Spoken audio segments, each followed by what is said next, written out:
Guess who's back? Guess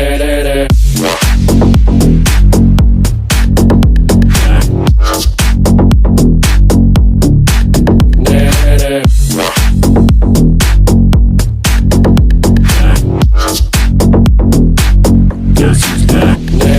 This looks like a job for me, so everybody just follow me, cause we need a little controversy, cause it feels so empty without me. I said this looks like a job for me, so everybody just follow me, cause we need a little controversy, cause it feels so empty without me.